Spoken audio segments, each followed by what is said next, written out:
Hello y'all. In this video, I'll show you my 7 articles summary about current issues and approaches in EFL. So, what are those? Let's check it out.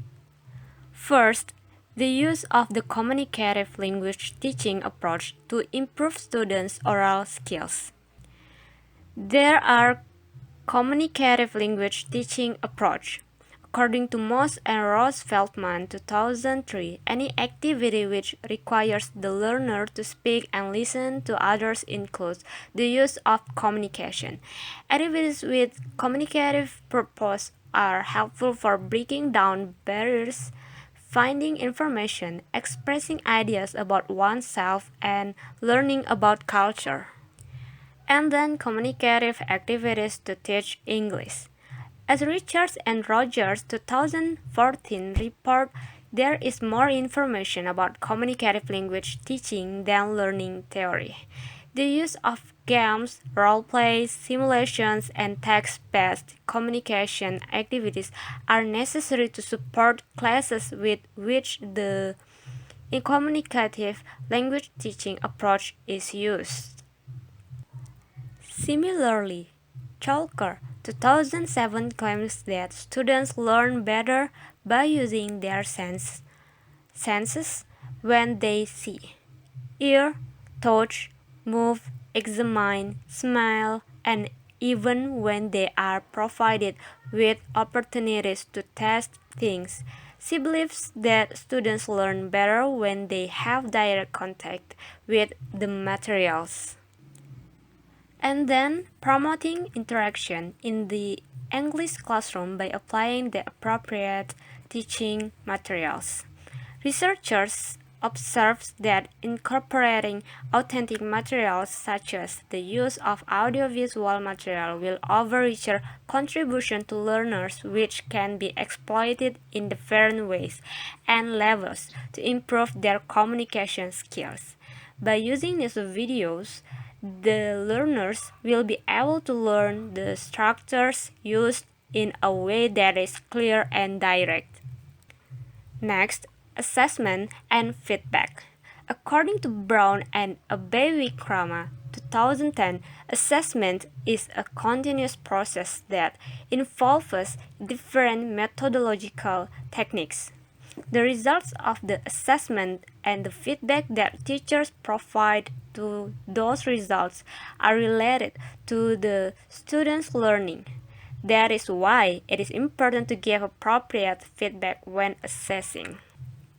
And the last, previous studies. Chen 2015 conducted a study to research about the effects of practicing CLT or communicative language teaching in a mixed English conversation class. The results showed that learners were comfortable with the incorporations of CLT in the class. It was also evidence that the use of the mother tongue could reduce learners' anxiety when they are not confident in the CLT classroom. Second, best practices in teaching writing. Following is a list of selected teaching practices that are well recognized in the profession as being effective in helping students develop as writers. Establish a positive atmosphere for writing, reading, and learning. For example, through a colorful room, artwork, and music is a way to hold students' attention and make them feel comfortable. Organize for writing. The teacher can giving assignments such as writing workshop, writer's notebook, or sometimes a reader's notebook. This tool is used during a writing workshop and selecting a meaningful approach to writing. Arrange for meaningful to students reasons to write. Arrange for students to read, respond to, and use a variety of materials written for a variety of purposes and audiences. Write regularly across the curriculum and grade levels. arrange for students to have constructive response to their writing and to over response to other writers. Provide opportunities for students to collaborate as writers, thinkers, and learners. Conduct mini lessons on writing. So arranging for students to write and to develop as writers from this experience in writing is important. Teachers also provide specific instruction, often through brief mini lessons conducted in a writing workshop structure. Third, teaching vocabulary. The main problem with vocabulary teaching is there are only a few words and a small part of what is required to know a word can be dealt with at any one time. This is particularly true for vocabulary teaching. Quickly give the meaning by using an relevant translation, using a noun L2 synonym or a simple definition in the L2. Draw attention to the use of the word by quickly showing the grammatical pattern the word fits into countable or uncountable, transitive or intransitive, and etc. Useful vocabulary learning exercises that require little or no preparation.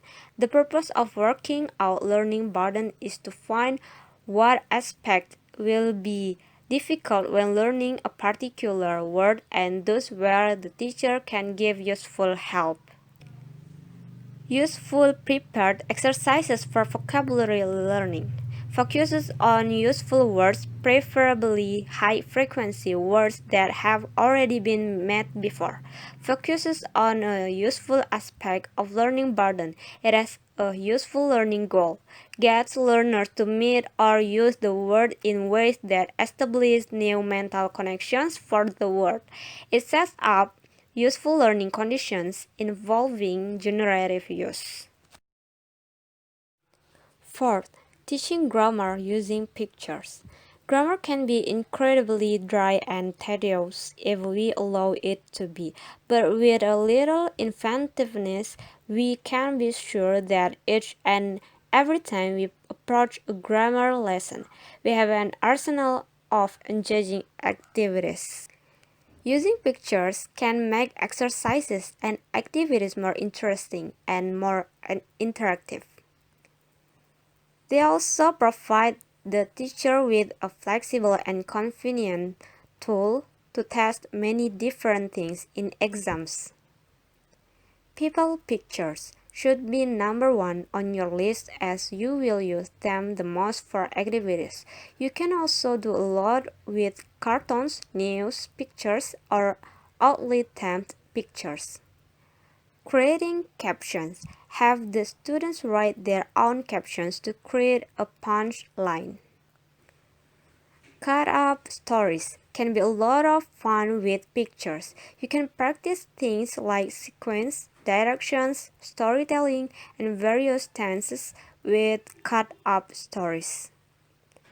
Partial pictures. This is a fun picture activity that can be approached for low, intermediate, or above. You can use more abstract pictures or artwork for this activity. Picture dictation. The best grammar activities to use this for are: there is or there are prepositions of place or direction combined with house vocabulary or what is happening in the picture. Put the students into pairs and give each student a picture face down. Fifth, the importance of listening comprehension in language learning. According Ross 2009 told that listening is an active mental ability. There are different definitions of the term listening comprehension. Listening comprehension is the different processes of understanding the spoken language. These include knowing speech sounds, comprehending the meaning of individual words, and understanding the syntax of sentences. Listening comprehension is divided into four components: The first is the ability to differentiate all sounds, intonation patterns, and voice qualities in the second language and to distinguish between them and the same sounds in the native language. The second is the understanding of the whole message uttered by a speaker. The third is the ability to hold that message in one's auditory memory until it can be processed. The fourth step is to sample the important, meaning-carrying components of the material. Listeners should expend more energy to understand material about unfamiliar topics and they rely more on linguistic clues to make up for their lack of background knowledge. According to Harmer 1991 and Makova 2009, there are some roles for teachers. They are as follows: a teacher as an organizer, as a controller, as an evaluator, a researcher. A teacher as a tutor, a teacher as a prompter. Teachers should support their learners during every stage of listening activity so that they can be successful. According to Morley and Lawrence, 1971, there are general principles for teaching listening comprehension. Listening comprehension lessons should have definite goals and they should be clearly stated, should be constructed with careful step-by-step planning, should demand active overt student participation, should emphasize conscious memory work, should teach not test. It means that the goal of checking the learner's responses should be viewed only as feedback, as a way of allowing the learners understand how they did and how they are progressing. Sixth, the effectiveness of cooperative learning activities in enhancing EFL learners' fluency. Johnson, 1991 states cooperative learning is the instructional use of small groups so that students work together to maximize their own and each other's learning. Students exert their effort to have each other information in order to enhance learning. Advantages of cooperative learning. One of the essential elements of cooperative learning is the development of social skills such as communicating, building confidence, providing leadership, and managing conflict. Such skills contribute to the general contentment of learning. The cooperative learning activities are large in number. However, the researcher has chosen the following. Jigsaw is a cooperative learning activity that aims to decrease conflict and consolidating positive educational outcomes. Roundtable and round robin. According to Tony 1996, roundtable and round robin are extremely important cooperative learning structures. In essence, students take turn contributing to the group in an oral form for round robin and a written form for roundtable.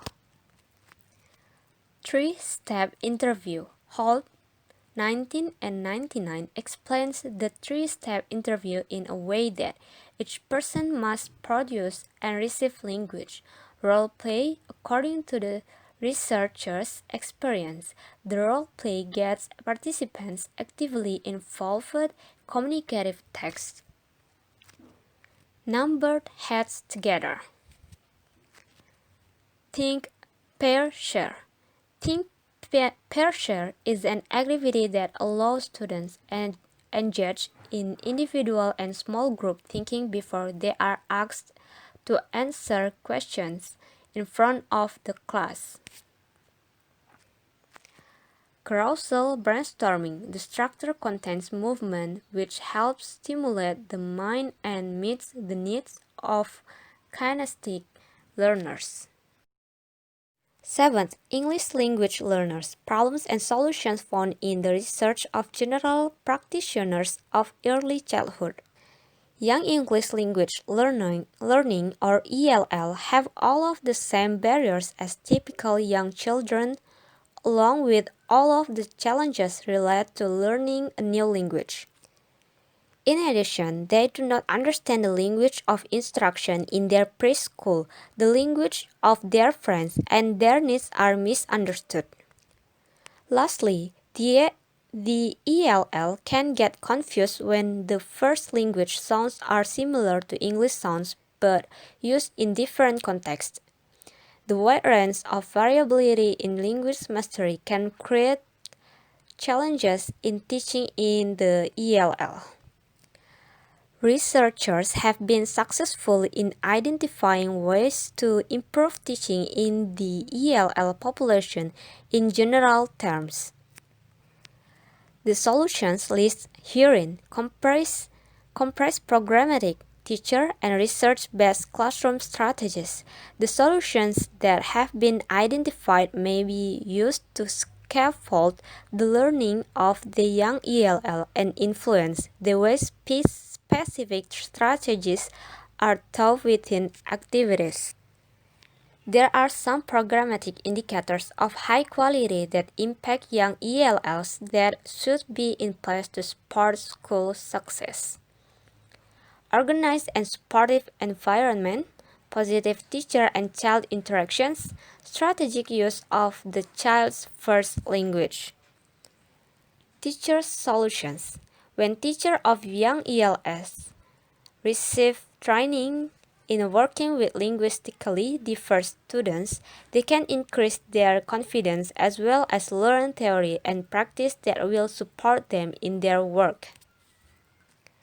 Classroom practices. Young ELLs spend the majority of their time in the mainstream classroom. This means that general education teachers bear the responsibility for making content comprehensible for the child. The most important skills to emphasize with young ELLs are vocabulary, phonological awareness, and letter naming.